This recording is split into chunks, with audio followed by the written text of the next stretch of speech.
आदरणीय समक्ष श्रोता बंधु, आदर के बुजुर्गों, प्यार करने बच्चों,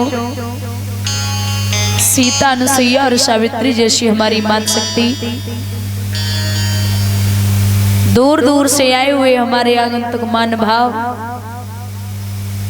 कथा पांडाल में बैठी हुई पवित्र आत्माएं, अर्चनी पूजनी वंदनी हमारे सतगुरुदेव भगवान एवं इस पावन भूमि को पवित्र करने वाले हमारे भगवान स्वरूप संतगण,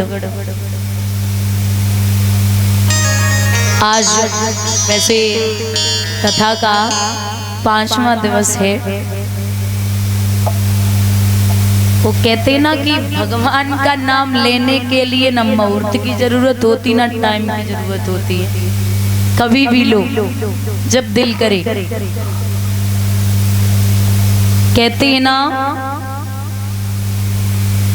चलते फिरते सोते जागते खाते पीते उठते बैठते कैसे भी लो, लेकिन भगवान का नाम लो। सूर्यवंश की कथा श्री सुखदेव भगवान वर्णन कराते हैं, जिसमें महाराज राजा दशरथ जो हुए हैं अयोध्या नगरी के राजा,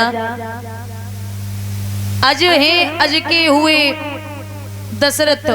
अज के पिता का नाम था रघु, रघु के अज और अज के दशरथ।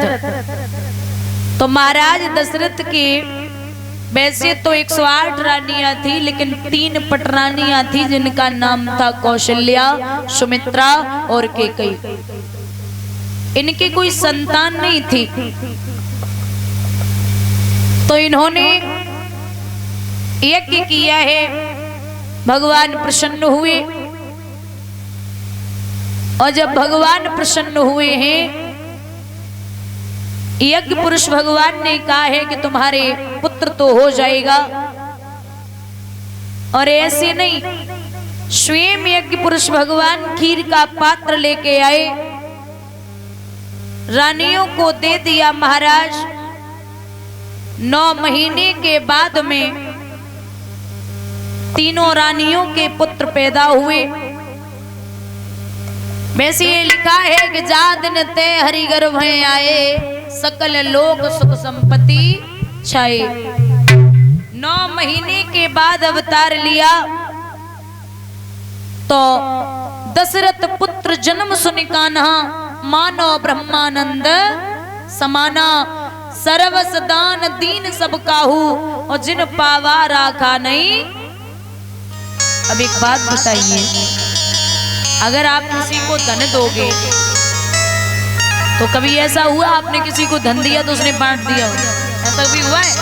आप किसी को पैसे दो और वो बांट दे, किसी और को लौटा दे।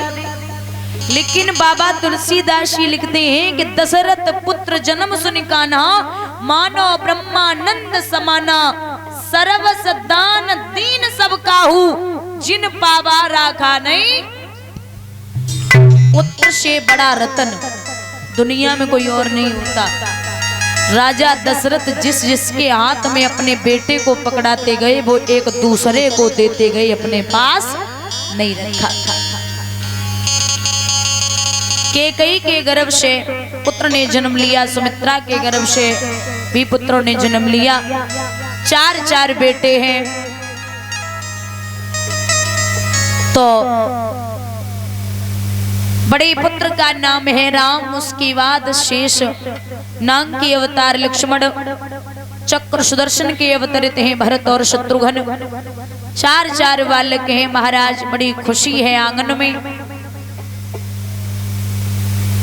आज जब